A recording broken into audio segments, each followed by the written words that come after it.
Tere kaunist pühapäeva kõigile! Tankla TV on tulnud Tõrva, et uurida siinseid suusatamisvõimalusi. Hoolimata külmast ilmast suusatajaid on palju. Lähme uurimegi neilt, mida nad arvavad väikelinna suusatamisvõimalustest. Kui tihti te käite suusatamas? Üritan käia tegelikult nii tihti, kui vähegi võimalust on ja aeg kannatab. Et tegelikult oleks igati normaalne, et käia iga õhtu ikka teha siin 3-4 ringi vähemalt. Kui sellised võimalused on, siis peaks see kindlasti kasutama. Kas te käite koos perega või harrastate seda pigem üksi? Nii palju kui võimalik ikkagi koos perega, et ka täna ilusal pühapäeval olen välja tulnud koos perega. Mis on Tõrva radade puhul kõige suuremad plussid?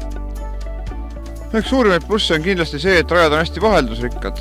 On erineva reljeefiga, erineva pikkusega, sobivad nii harrastajale kui ka juba edasi jõudnule. Ja teine kindlasti üks oluline positiivne asi on, et on võimalik sõita ka pimedal ajal. Et siin samas gümnaasiumi suusarajad on valgustatud õhtul, et saab tulla ka peale tööd.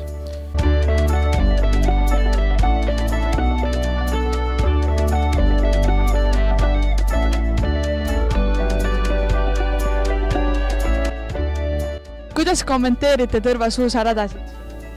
Ütleme, kui on läbi sõidetud siin mingi 20-30 kilomeetri raadius olevad rajad, siis meiesugustel algajatele ühe parima profiili ja kvaliteediga rajad üldse.